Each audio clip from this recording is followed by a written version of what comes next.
Hi, I'm Verna Myers, or as some of you fondly refer to me as, the Diversity Lady. Welcome to Sundays with Verna podcast. I'm your host, Verna Myers. Join me as I talk with the brightest minds in science and art and culture and politics to explore new perspectives, cultivate healing, and bridge divides across differences. I have fascinating conversations with people from all over the world, and I'm sharing these conversations here to inspire and to remind people how we are all connected. So, catch new episodes every third Sunday of the month. And thanks for spending time with me today. If you enjoy my podcast, subscribe, rate, and review the show, and share it with your network. Now, let's jump right in. Okay, everybody, we are here today with Michael Bush, and this is an opportunity for us to think about what it takes to build a thriving workplace and workplace environment. In fact, how we might build a great place to work. And we are joined by the CEO of Great Places to Work, Michael Bush. And he is the head of the global research and analytics firm, Great Places to Work, that produces the annual Fortune 100 Best Companies to Work For list, the world's best workplace list, the 100 best workplaces for women's list, and dozens of other distinguished workplace rankings around the world. Driven by a love of business and unwavering commitment to fair and equitable treatment, Michael joined Great Places to Work as its CEO in 2015, bringing 30 years of experience leading and growing organizations. This includes serving as CEO of Tetra Tech Communications, which he grew from $40 million to $300 million in revenue. Michael's a former member of President Obama's White House Business Council and a founding board member of the private equity seed fund Fun Good Jobs, which invests in small inner city businesses. Michael was a member of the board of directors at Workday Inc. until September 2021, when Great Places to Work was acquired by UKG Inc. Welcome to Sundays with Renee Michael. Renee, very happy to be here today. Oh, we're so thrilled to talk to you about something that I know is near and dear to so many people's hearts, those who are inside workplaces, those who are leading workplaces, those who have been thinking about all of this from more of an advisor and consulting point of view, those who are on boards and so forth. So can you tell us a little bit about the company itself, and also as a CEO, what's your job? What's your day-to-day like? Yeah, actually, I really enjoy my day to day. It's growing a company, and so I enjoy the fact that I get to help, and we get to help companies become great, and we have to do the same thing on our own. We got a couple of thousand people around the world. We're officed in about 50 countries, and we do surveys in 170 countries. This year, we'll have about 25,000 companies that we will survey, about 20 million employees that we will survey. So we get a lot of data about the employee experience. What we really measure is trust, and we'll talk more about that later. And we take that information, we get it to leaders so that they can know exactly what they need to do to try and create a more high trust, equitable, credible experience for all of their employees. So I'm lucky to be in a business with a group of people who we actually feel like we're doing good things every day. Because we're helping working people, whether they be white collar, whether they be hourly wage, part time, working the night shift, it doesn't matter. We're trying to do something to try and make their world a little bit better. I'm so interested in the data and what you're learning. But before we go there, what I would love to know is just how you got here, Yeah. into this role, into this company. Obviously, you were a CEO and you were working in various capacities in lots of other companies. How did this all come to be? Yeah, it's a very, very strange story. But my life has been strange. And it's strange in a really, really great way. I was actually hired by the founder of Great Place to Work, Robert Levering, who founded Great Place to Work in the late 90s, the mid 90s. and he actually wrote a book on the 100 best companies to work for, and it was a best-selling book, and it actually, just kind of morphed into a business. And he had been running it for a while. He didn't really like running the business. He liked the research and he liked the journalism, and he hired me to sell the company because he was in his 70s, and his health was failing and it was very stressful. And I had done a lot of private equity backed turnarounds of companies, and so I took the assignment and packaged the company and put it together to sell it. And long story short, found a buyer. And one thing you want to do in M&A is sometimes not let the buyer and the seller meet, but they did. And when they met, there was a personality clash, and Robert walked away from the deal. And he did that, and then obviously that brings chaos. And he said, "You should buy it." And I thought about it because deep, deep inside, I wanted to, but it was suppressed so deep. I wasn't consciously aware of it. But when he said it, the light bulb went on, and I got a partner and bought it 2 weeks later. So I Wow. just found myself, owning this company, frankly, Renee, at a time where I thought my career was kind of sunsetting. I was going to move to do other kinds of things like boards and things like that, but I wasn't going to jump in and run a company. So that's the part about my life that has been fantastic, which is I think I know what I'm doing, and I have no idea what I'm doing. And something great comes up, always challenging, but where I get to do something great. And the past 10 years has been the greatest experience, not only of my working career, my personal life, my family's life, and so on. What makes it so? And in particular, what was compelling to you? You had, put everything together to sell this business, and you said deep, deep, deep, deep inside. So, what did you discover deep inside that compelled you to buy this business that you were about to sell in 2 weeks? Yeah, I think what was deep, deep inside is the data. Feeling that after being, kind of a equity visionary, a fighter of diversity, equity, inclusion, and belonging through everything I've done, every company I've run, everything I've been in. I was involved in the foundation of the first ERG in healthcare at Kaiser Permanente, in 1988. Okay, and so it's a long battle, and going through all of that, and really feeling really frustrated at the inability to get things done in that regard. And so you're trying every approach, and it's just, rooms are looking and feeling the same. So I was like, okay, wow, I got some data now. Maybe this data can actually be used. And so I think that was operating. I'm a hopeful, optimistic person, and have to find a way to bring about the change that the world needs. I just felt, maybe that would happen. I bought the company. 2 weeks later, 2 weeks later, we had been putting out lists, before I got there, on the list that you mentioned. And I had some friends, happened to be Black, working at companies that we were having at the top of our list. And they were like, "Hey, man, I don't know what you're doing. I'm here at that company you're calling number one, and it sucks." And so I was like, "Oh, wow." So let me look. And I started looking at the data and realized what we were measuring was a place that was a great place to work for the majority population Mm.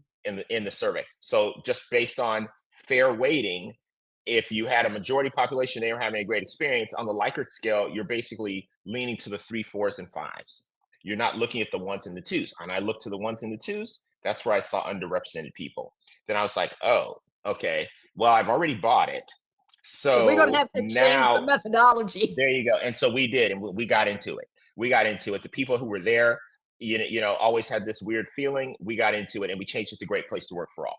So we changed the methodology, we changed the algorithms, and started measuring what we measure now, which is consistency of experience. It's like if it's a bad place to work, but it's a bad place to work for everybody, we call that a great place to work. Okay, because that's equity at its finest. Everybody having the same experience. And I just used the example to be dramatic, but we made that change, and it was a very brutal change. When I made the change, I lost some of the biggest brands in the world because they understood what would happen with this new scoring, because they had issues, particularly around gender, at that time. But I also had some very courageous companies who said, now, where Salesforce was one, Mark Benioff was like, now I want to be on this list. This is what drives greatness. Everyone having a great experience. everybody having an opportunity to get promoted, everybody getting fair pay, everybody getting their mental health, physical health, and their financial health.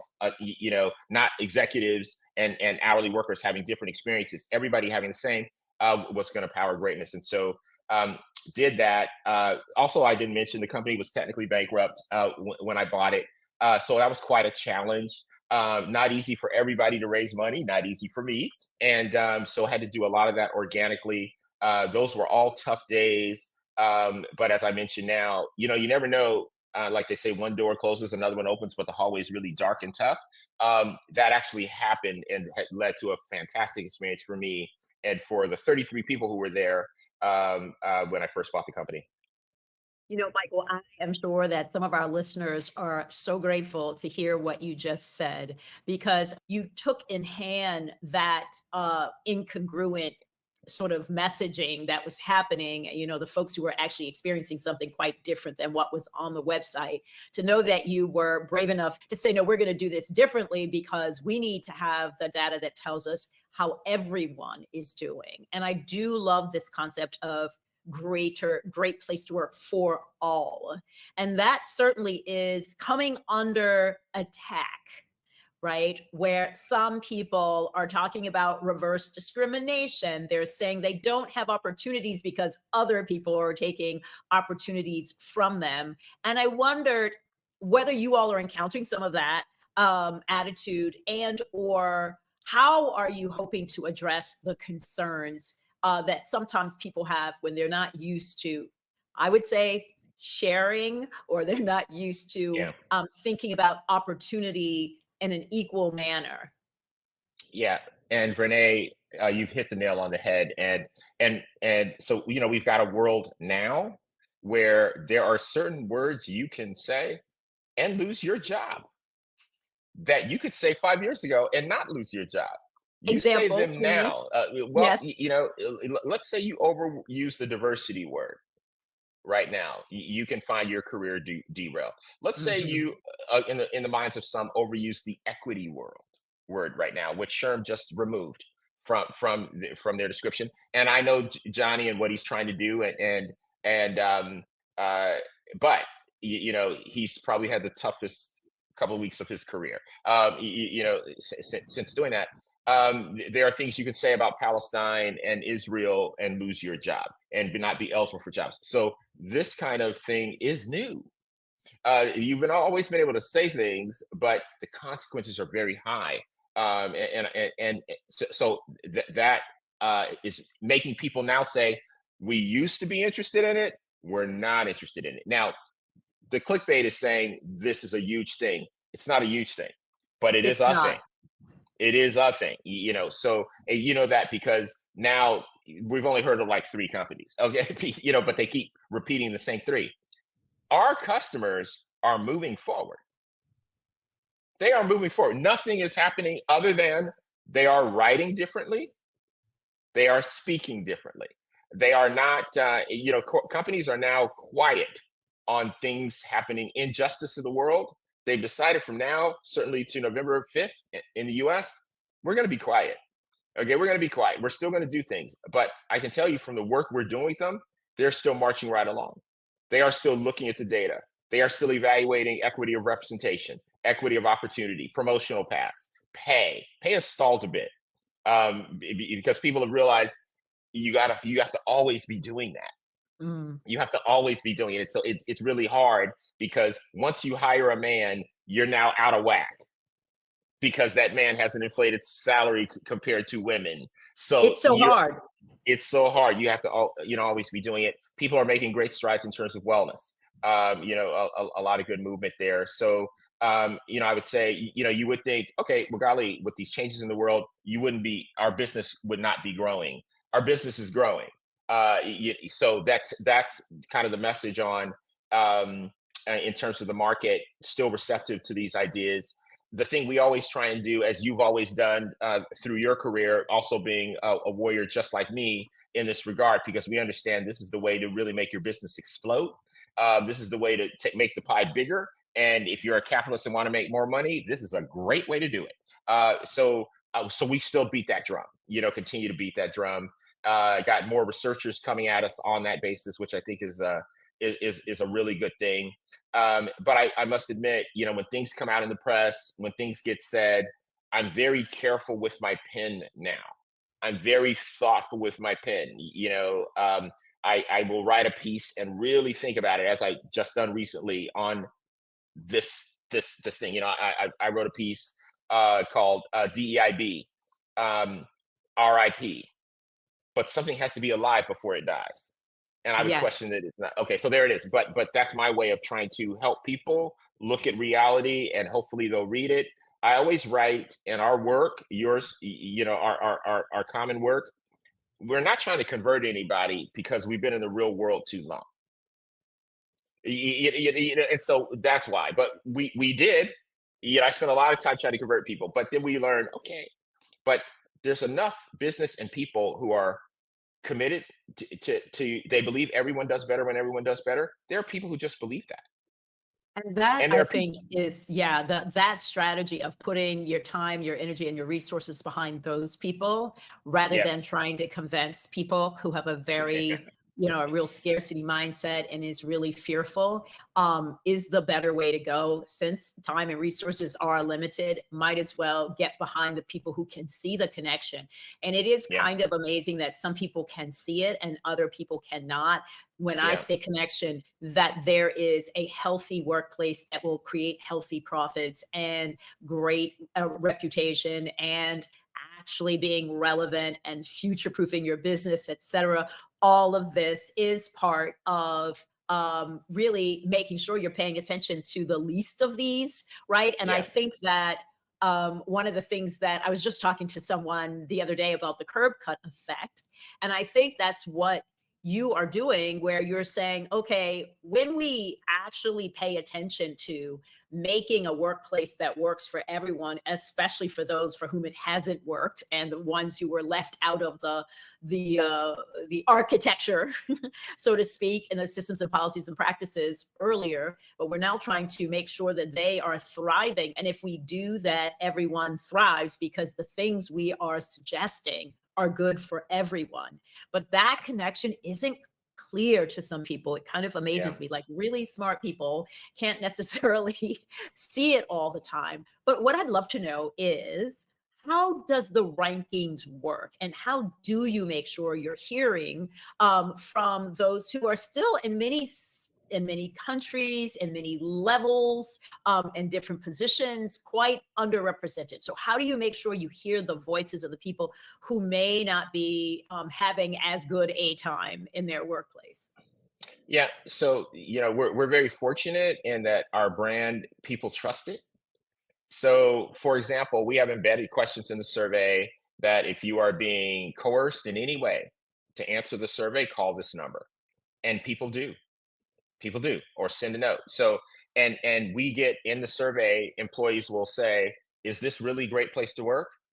Because I worked at a company that said they were using a great place to work survey. It was the internal survey. We're aware of all those things. We have things in our algorithms to know that you can't fill out the survey in 12 seconds. People are using bots. So we have all these things because we've been involved in the business a long time to make sure we know that we're trusted and real people are filling out the survey. The other thing is we look at the demographic input. So people can identify however they choose to identify. In the US, we've got 17 different demographics. In Saudi Arabia, we have four. So it depends on where you are in the world and what you can do, but we flex to that. We're not trying to, we don't force anybody to do anything, but we do, even in Saudi Arabia, we're about to be able to include LGBTQIA. This is after 8 years of work. But one of our customers, DHL, is like, you know what?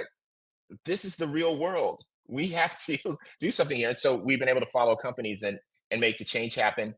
We look at the response rate on an automated way after 2 weeks. If the response rate is low, we automatically then look at demographics, and then the survey is automatically extended. We are not going to take a result that does not have inclusivity in it across the demographic groups that the customer chose. We don't force anybody to do that. So that's how we do it. So if we get a survey with less than say 46% response rate, we're not rating it.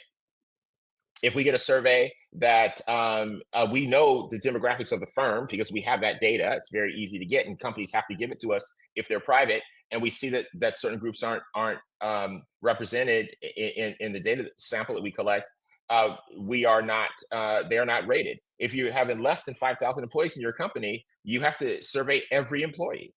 That was also a big change that we made. We used to use statistical sampling, kind of the normal distribution, 95% confidence, 400 employees, random distribution. We realized that wasn't working because of the things we're talking about. So we just said, look, less than 5,000, you got to survey everybody. And there was a big, but now it's just the way it is now. So, we've done the things that are needed to make sure, number one, employees understand who we are and what we're trying to do. And if they do get rated, their results are on our website, not You their did detail. You did say that people trust you, and I know certainly working with a lot of companies who have internal audits, that they have a great deal of issues with regard to trust. People are worried that the company will find out what they said and there'll be retaliation, and so either they complete it but they don't do it honestly, or they don't complete it at all. So how have you built the trust, and how do people know who you are as a company and what you are about? Yeah, and I think we definitely have work to do there. I don't feel like enough people know. So I certainly feel that way. I think that the if we work with a company for 3 years, the employees know who we are. They absolutely know who we are because we've got data, we make recommendations. If those recommendations aren't taken, or some of them, the response rate goes down. You do the next survey, the response rate goes down. And then, the company will say, well, that's survey fatigue. No, that's because you didn't do anything. People will respond to surveys. We have some companies who survey every week 2 questions and have 88% response rates. What are What the two people don't, questions? What are examples of the uh, two questions? so what they do is they take our 60, we have 60 questions, and they just two, two, two, two. So they do it that way. Um, Interesting. and then we have companies that we have 11 questions that are all about the experience that your leader is creating for you. For So, example, for example, does your leader treat you like an employee or like a person? interesting. People know the difference between those two. Do you feel like promotions are fair and go to those who deserve them? Do you understand what it takes to get promoted? When a company has a community event to make things better in the community, are you able to participate? We have some people who work nights who never get to participate. So we know what the questions are that make someone feel like they're the same as everyone else. So they really relate to the leader, the person that they work for. People have two impressions. One is who I work for, which is dominant. The other is management, who they never ever meet, but they still have a Exactly. feeling of them. They Yes, still they have a view do. of them. They still Yes, have a they view of them. do. And so our questions separate that management and your people leader, to look at the two experiences. So, and through the data, of course, you can know, like right now, what are the hot topics. I can't believe it, but still in 2024, return to office is a hot topic. It's still a hot topic. So that is one. Wellness, mental health, hot topic.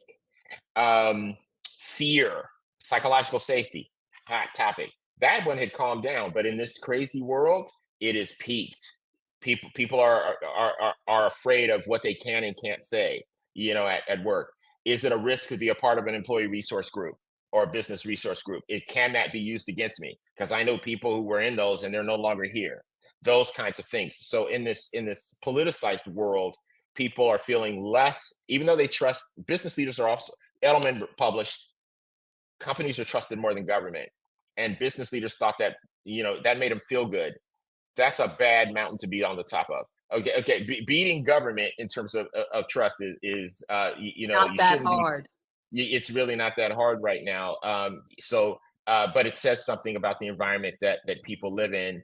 And as you know, people want to come to a place where they can be themselves. But because we've been doing these questions for a long time, we've got the social science right on on trust, and we know what it is. We know it's about credibility. We know it's about respect.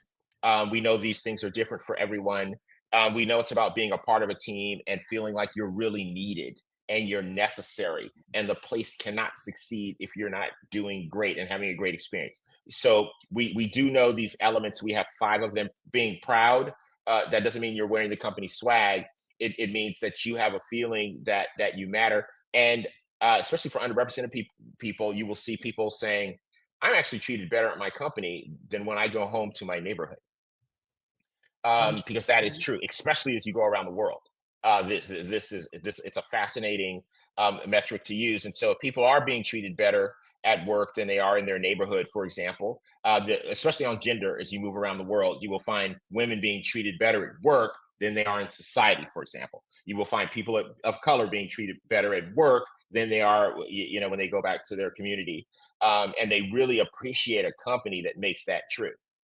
Well, Says that bad things is, about society, but a lot of great yeah, things I about feel society. like that's why this time is such an interesting thing for us, which is that companies and corporations are kind of in the spot of creating this kind of inclusive, respectful, equitable world that we want to see everywhere. Like the role of corporate America is really changing. And we used to have this whole idea where, when we went to work, that was one thing. And then, and that was separate. And we didn't bring our full selves and we tried to, pretty much be Yeah, robots and not whatever. That has changed for a whole bunch of reasons. People are coming in with their differences, their needs, their ways of seeing the world, and expecting, I think, more from their yeah, employers, and employers are in the place to teach, to learn in so many ways, because we still live like in very segregated places and in lots of countries, right? People go, when they go home, they go to a whole different set of demographics. And so then workplace becomes the place where you learn how to deal with difference, where you understand other people's backgrounds and needs and ways in which they are feeling included or excluded, which is kind of a cool idea, that the same groups that used to say we're not a social we're not a social organization. You're like, yeah, I think you are. yeah, And one of the things that I wanted to know is, you said you give recommendations. And what do yeah, those recommendations sound like, look like? How many do they get? yeah, yeah. So what they get is a heat map from our SaaS product, and 9 times out of 10, it's about the leaders. There might be an issue with some people in the company have this benefit and some don't, or you might want to think about mental health benefits. Because and here's the data on Yes, the results if you yes. do. Okay, but that's like 1 out of 10. Most people, even around the world, the benefit offering is accepted by the employees, including parts of the world where it's great to be an executive and it's not great to be an hourly worker. Okay, now that's true around the world. In some places, it's drastically true. Okay, and so that just happens. And but yet, here's the thing: if you're in a certain country, Venezuela, Argentina, we do business in both, and you're an hourly worker and you're getting treated in a way that you and I would say that's ridiculous, the people don't feel that way. They accept it. Why is They're like, oh that? no, because they're like, this is the way it is here in Argentina. Yeah. This is the way it is. And so it's You just expectations around the world are different. Yes, They're because different. And cultures are different, right? And they when are, they they are. when they when they sample cultures, yeah, they're definitely cultures that are more, as we used to say, copacetic with the distance between Yeah, the power distance is something that is more accepted. In the US, of course, we're like, look, I don't care what your role is and how much money you make. We yeah, are yeah, yeah. all the same and we deserve the same. Whereas that That's is a right. very different cultural viewpoint in other countries. That's right. And so we meet companies and countries where they are. We still say great place to work for all. We still put out the same research, but those there are those differences around the world. But no matter what, we are going to say something about people leaders, because there are people leaders who are leading people. 62% of them that shouldn't be. 62%. It's a huge percent. And they're usually outstanding individual performers who get promoted into a people leader role. They never wanted it. Matter of fact, they still don't like it, but they like the money and the status and the comp. And so, but that's a global problem. And we let them know that this is happening and where it's happening. It's happening in Malaysia. It's happening in manufacturing. It's happening in sales and marketing. It's happening in your go-to-market roles. We just let them know where it is, and then we say this is happening, and then we're actually able to be more specific. We can say this is an outstanding individual performer providing an unintentional experience, which means they don't know what they're doing. Okay, we call it unintentional.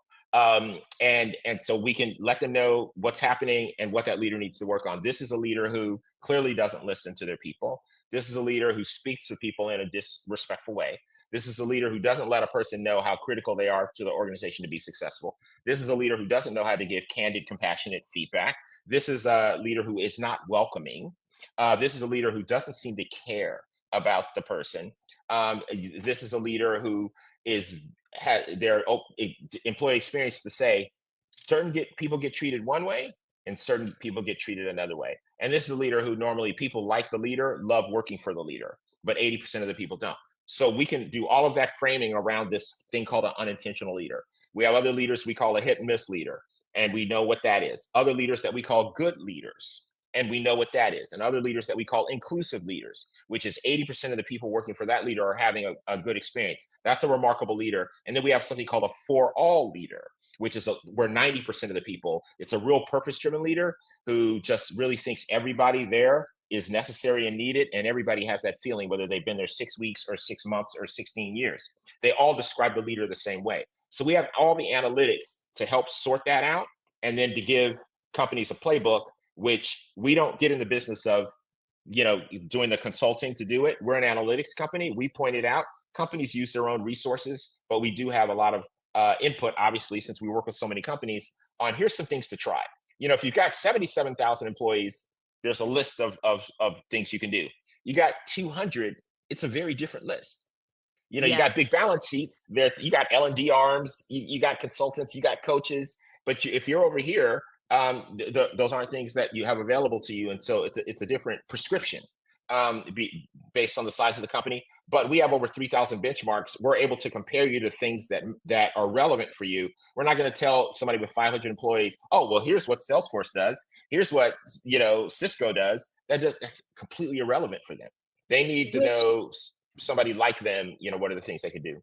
which is another question that I had, which is, do companies get to measure themselves against other companies, learn from, learn from either in the bad way or in the good way about what they could be doing? So how do companies get to see other companies? Obviously, you won't. I mean, you probably don't say names, but Yeah. maybe there's an aggregate kind of thing where companies can compare themselves. What is it like? How do you all do that?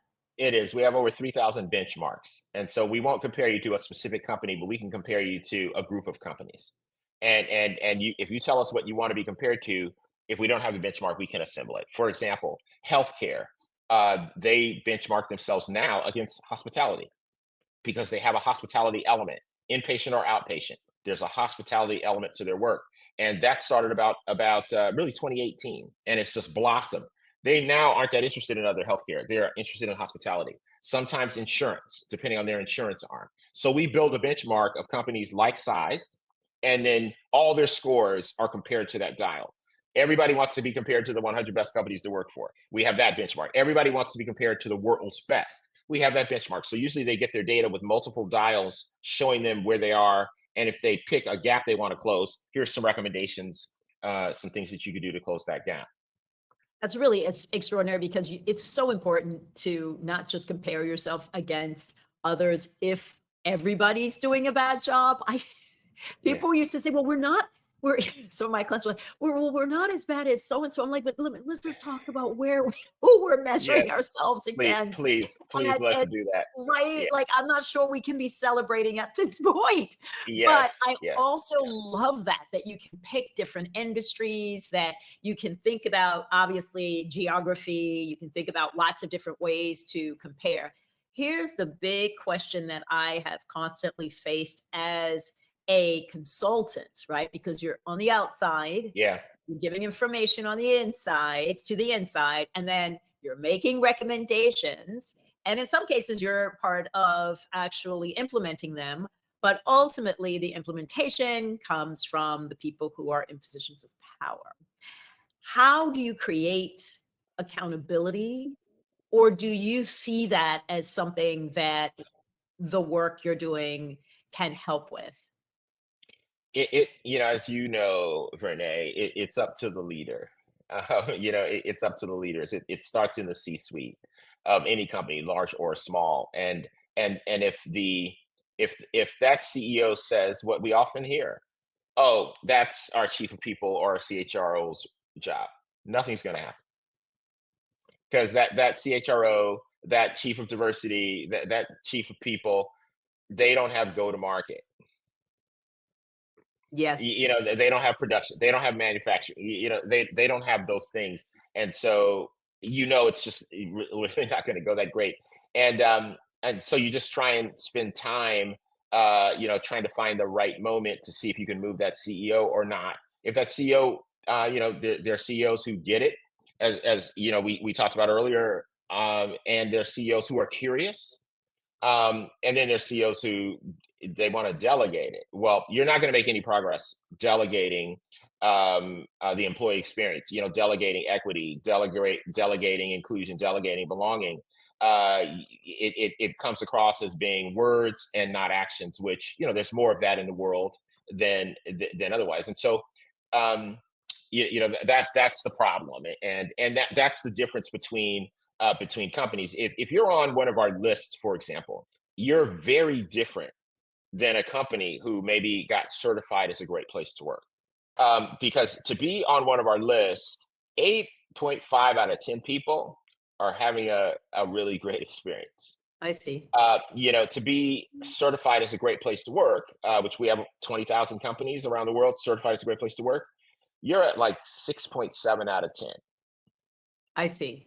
So there's a big difference between the two, and the difference is really for reasons. The companies on our list, those CEOs, those CMOs, they get the power of employer branding. So they're not just doing it to have a high trust culture. They know it helps them recruit, it helps them retain, it helps them with their brand value to be seen as this company that's a great place to work for all. Because when you get into those scores of those companies on our list, they've already connected that you can't say I care about my employees and not be doing things related to the environment. You The want to say that disconnect, again? yeah, you can't say I care about my employees and not be doing things actively and constructively for the environment. You can't say I care about my employees and have some of them living in Flint, Michigan with water that's not clean. And we have companies there that ship water to their employees every single week, just like they shipped diapers and paper towels to their employees and tissue paper during COVID. These are great companies. They have a No. different way of operating. And so I'm just saying these are great companies, and there is a difference. I just want to point that out. Just because you Yeah. get the badge, I'm giving you credit because it's hard in this world to get that. But there are other levels of great. That's so interesting. Are they also involved in the lobbying or the kinds of things that are happening on a much bigger, governmental level to change the situation that they're working really hard? For example, they're bringing water in Flint, but are they also in Flint advocating on behalf of people? I'm wondering, is that If part of you're, how you look yeah, at it? it is. And so we have something, about 80% of our score for a list is driven by the employee. So that's what people like about that's why we're the voice of the employee. The other 20%, we ask a series of questions to see what you're really up to, that we can see if the employee data supports it or not. So that's where we want to know about your ESG efforts. What are you doing around the environment? What are you doing socially around society and people? And how are you reporting these things in terms of numbers? We care about those things, and that's where we can look to the employee comments and see. Right now we're leaning in heavy on Do your employees fear AI? Are they looking forward to AI? Do they think you're going to use AI as a reason to reduce the headcount? We're doing that because we're in the real world and we understand what's happening because our employees are telling us these things. The way we alter our question set is really from the open comments that employees provide. I was going to ask you that. The open comments must be quite useful. And also, for those who don't know what ESG is, it's environment, social, and governance. And many companies are asked to make a report, just like a lot of companies make DEI reports. And this is, how old would you say ESG requirements are? Yeah, it's fascinating because actually, I think it's Ross. It's Professor Moskowitz at UC Berkeley. Most people say it's the father of ESG, and that goes back like 35 years when he started talking about this way and about the measurement of it. I think that it became for large companies kind of a have to do about 15 years ago that they Yes. had to begin, and it's grown every year until it got weaponized Yes. a couple that too got weaponized by the same people who weaponize the DEIB. By the way, they have a lot in common, and so and really, if you look at the forces that are against these two things, it's because of their financial interest. That they feel like to protect oil. Okay, I'm not really liking ESG. To protect fuel, I'm not really liking ESG because my empire is built on those things. Or as a politician, my PAC money comes from those things. So it's self-interest. It's not hard to figure out. If they could find money somewhere else, they'd be all for ESG. Okay, but they're making money a certain way and getting support. And also, if you find those companies, high relationship between those companies, those interests, and people not wanting diversity, equity, inclusion, and belonging, because those industries are the opposite. When you look at their composition, they're the opposite. So you kind of want to protect things the way they are. Let's Yes. keep them the way they are. If you're making tons of money, why change? It's just so now I can tell you why. So you'll have a Why much better don't you life. tell us why, I'll, Michael? I'll, I'll tell you why. Because here's the thing about executives that make a lot of money, and I know many because I work at the top of these firms. Their lives aren't that great. Now you would think they are. They aren't. And I talked to one a few weeks ago who told me his grandson said to him, "Dad, I'm really proud of you. Granddad, really proud of you. Why? Because you've made a lot of money." He said, "Wow, that's why he's proud of me." Well, so it's that. It's that. So like indigenous people talk about making decisions today, thinking of their children's, which is the Legacy. definite legacy, which is the definition of tribe. It's you are thinking of your children. That's why they hate it when people say things about tribes because they are misusing the word and what it means. If you're thinking about your children's children, you think before you pull up the blade of grass.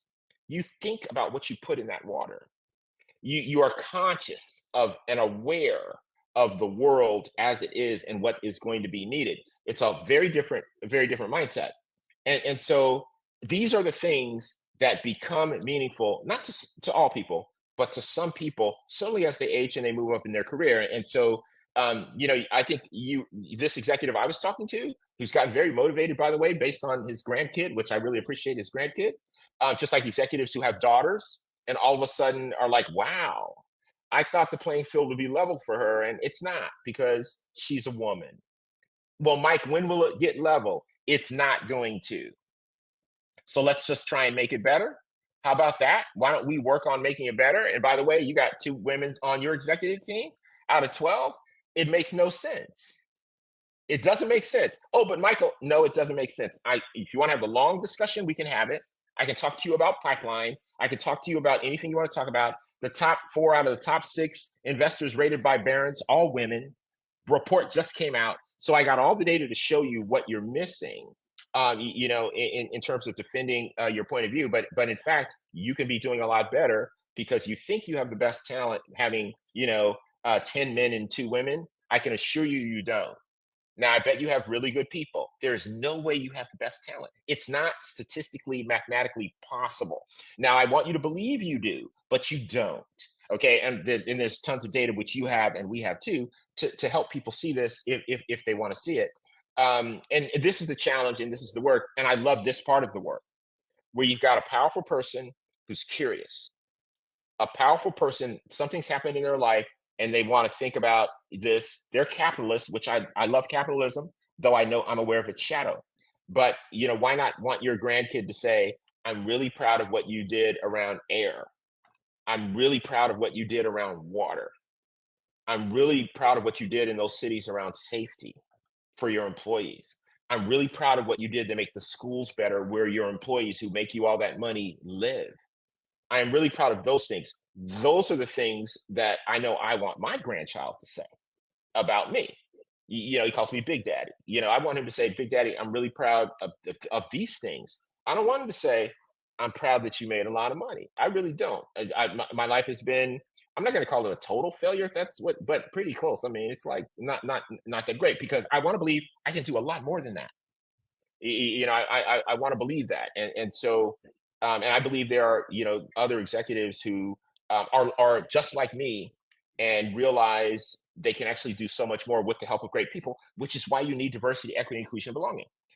You I can't do it have with the same people. Yeah. You need First of to. all first of all, I love that you're telling them that it is mathematically impossible for them to have the best people if they don't have a group of people that is more representative of the folks, the talent that is out there. I mean, I have had this conversation with several people where I'm just like, how do you explain Yeah, the disparity? Like, either women are stupid or lazy or not as capable, or there's something wrong with what you're doing.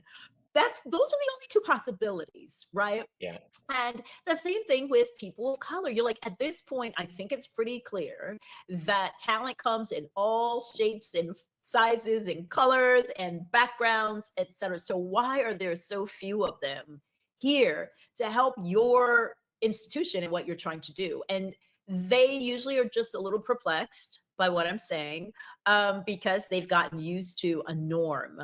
And like you said, if they've been fairly successful, and those are the hardest folks to convince sometimes, because they'll be, "Well, this yeah, is how we do it, and we've been really great at it, and so we're not going to be able to change. Like, we're not going to do that." And meanwhile, I'm saying, no, you're really successful, so try new things because you yeah, can do that. And look, hey, if things don't work, then maybe you change, you go back, but this is what for it looks like. And when it comes to DEI, I'm often saying to people, there are very, very few people who aren't touched by the progressive work of thinking around diversity, inclusion, and belonging and equity, right? Because either it's going to be your daughter, or it's going to be some aspect of your child, or someone they marry, or someone you love, or yeah, there will be a disability that appears, or as I'm saying to a lot of people, because I'm feeling it myself, you will get old, and yeah, and you will understand ageism, and you will want someone who's thinking well about how to appreciate what people are bringing who may be from a different generation. And I have seen places where the leaders get it, yeah, but we still have problems sort of in the middle with yeah. the supervisors who are like maybe three down. And so, how do you guys address that? And what kinds of data do you have around, the middle? Some people call it the frozen middle or whatever, Yeah. but there are a lot of names for that situation. Yeah, we call it caught in the middle. And so and that is where the rubber begins to meet the road. So you got to have the right alignment at the top, which is describing. The company can use. We have our words for all leader, inclusive, good. The company can come up with theirs, which is important because it has to fit their values and the way they communicate, and then they have to align around that.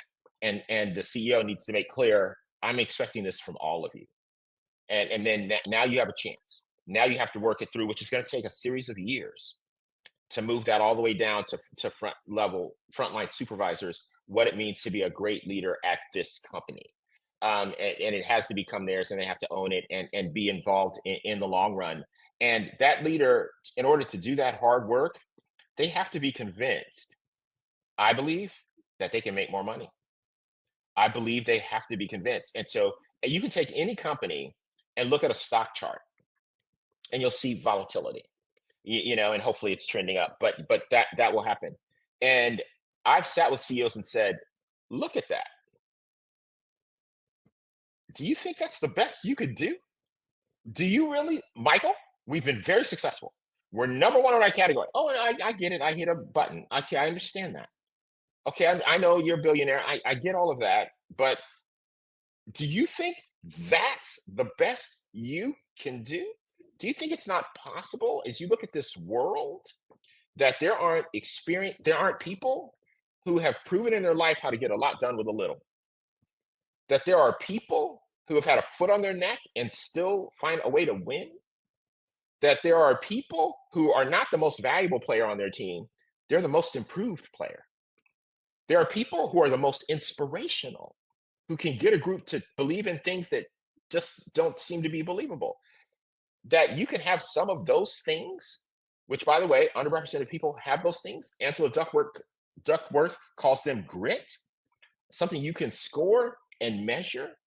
Do you think, let me tell you what grit is: perseverance and passion, gonna win no matter what, and a belief that I don't have all the answers. I need you and you and you and you, and we got to go someplace else in our mind and our experiences to produce brand new ideas. And I believe I can't succeed without all of you and these things coming together. Do you believe if you had more of that in your company, that chart might not look better? I'm not dismissing your people. I'm just saying that there's something here added here. Do you think it's possible? Most of them will say, I think it's possible. But don't say that to my people. Don't tell my people I don't have the best talent. You need to keep saying you have the best talent. You just have to stop believing that. And I'm not saying there's anything wrong. You need these people, you need more.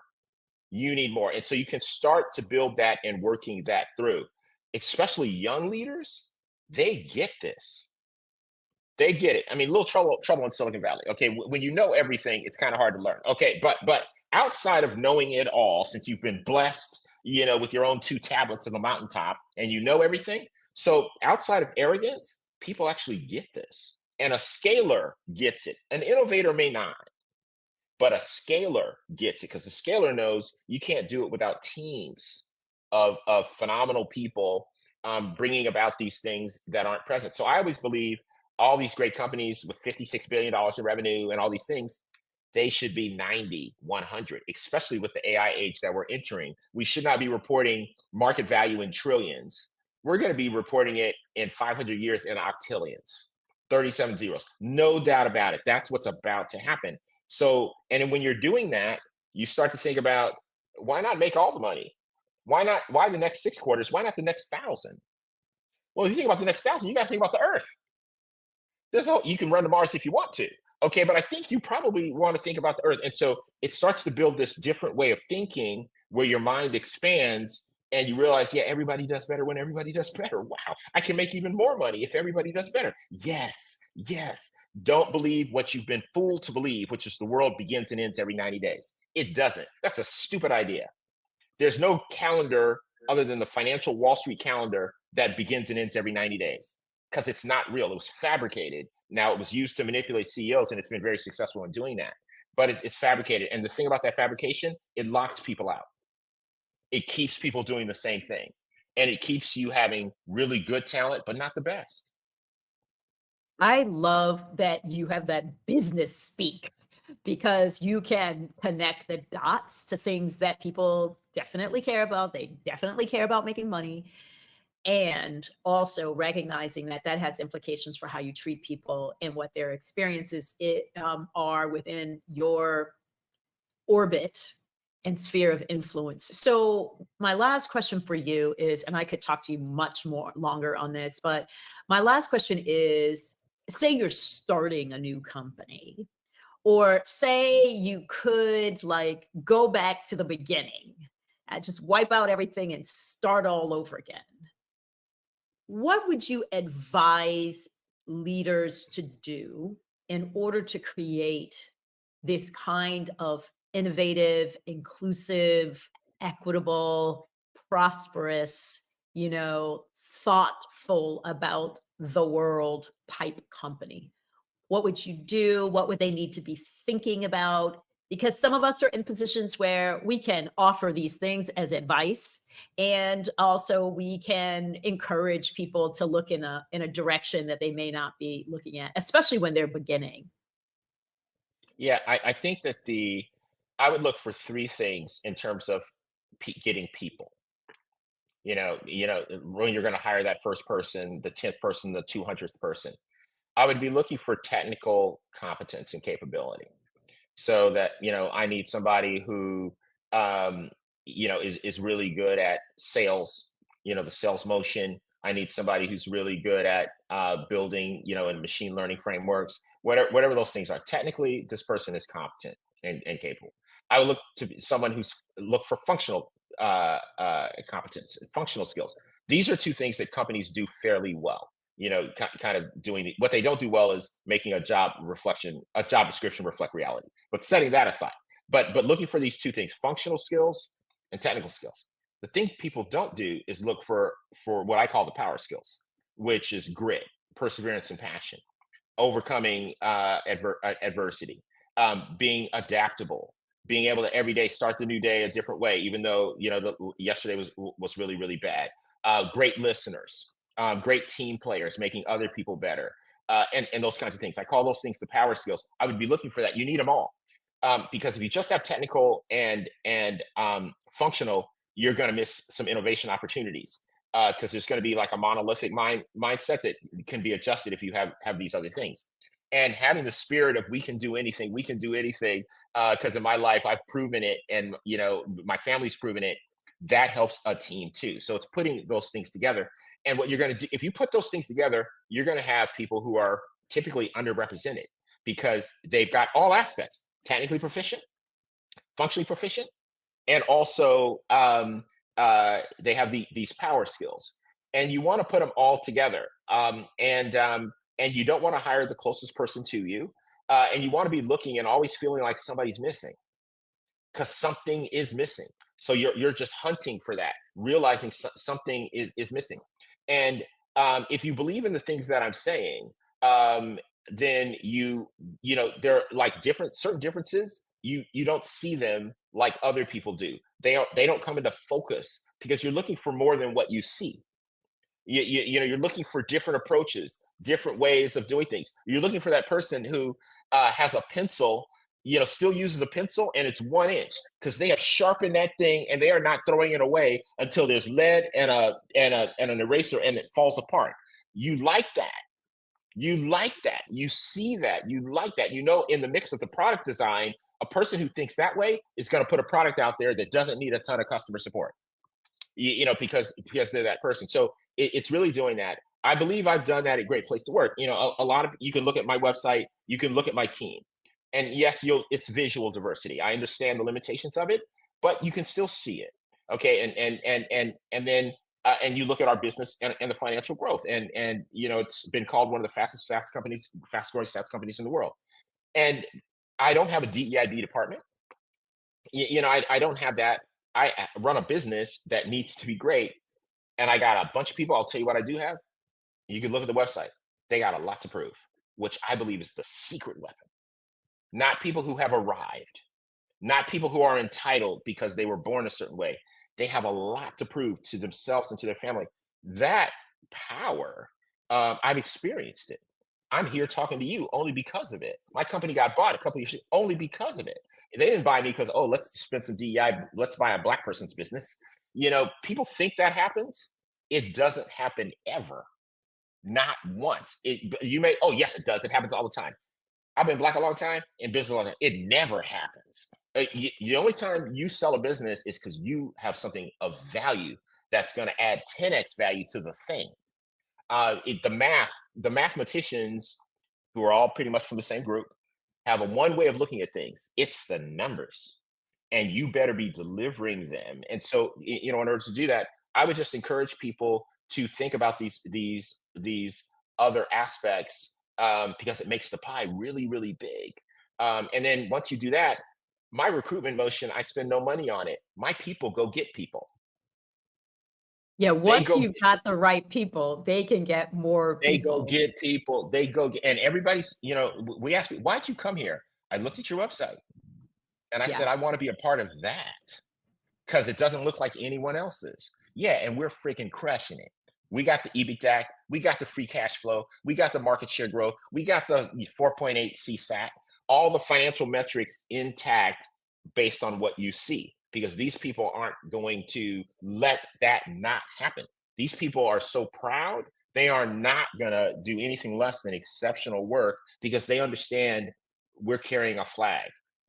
We don't talk about it. I don't need to. They personally have this feeling that we have something to prove. I wish it wasn't true, but it is true. And so Mm. we like it, and we collect people who feel that way. And so it works. And yeah, I'm lucky, that I get to do it. Definitely lucky. I know the secret weapon. So people ask me, Michael, how'd you build that? How'd you do it? And I tell them, and they're like, yeah, but how'd you really do it? I'm like, I just told you. Okay, I recruited these people. Okay, okay.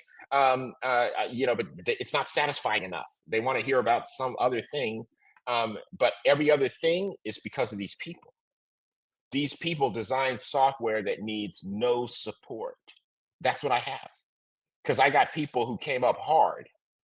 And so they think it through. They know less is more. They don't put bells and whistles on it because they can break. You don't need bells and whistles. Okay, so their life's experience has made them this way. Simple. Make it simpler. Make it simpler. We don't need a loaf of bread. We need three pieces because there's just three of us here. So they come from this mindset that enables them to do great things. Oh, I love this recipe that you've given us. Look around, always look for who's missing because there's always someone missing. Yeah. Also, look for the folks who have something to prove and be aware that often people's backgrounds make them even beyond the technical and functional, the type of people who can really innovate. And then we didn't name it, but and let those people prosper and thrive in a culture that recognizes them. Yeah. Any last words you want to share about culture in particular, Um, and the role it plays? I think Renee, you just summed it up. To make it a great place to work for all. Every workplace is a great place to work for some. I got the data to prove that. But a great place to work for all is something quite different to me. That your culture has to create that. It has to be a great place to work for all. If not, something's missing. Mm, mm. Michael, thank you so much. You have really given us so much to think of. We will look at your website. And Okay. I hope that my listeners are in different places where they can think about some of what you shared with us and begin to make it a reality for where they live and where they work. And thank you for your ingenuity and your stick-to-itiveness and all the things that you've done because you just know, like, we're going to win. And I appreciate all the optimism and all of the brilliance you brought to Great Place to Work. Renee, thank you. An honor to spend this time with you. I look forward to doing more with you. And thanks for what you've done up to this point. Absolutely. All right. Have a wonderful day. Take care. You too. Thanks for joining us. Be sure to follow me at Verna Myers on Instagram and Twitter. You can also listen to my podcast on Spotify and Apple Music. Subscribe to my channel and share this episode with someone who is going to join us in this space. Make sure to visit my website for DEI resources and online learning courses at vernamyers.com. And make sure you sign up for my newsletter to stay in touch with me. Thank you again for listening and see you next time for more Sundays with Verna.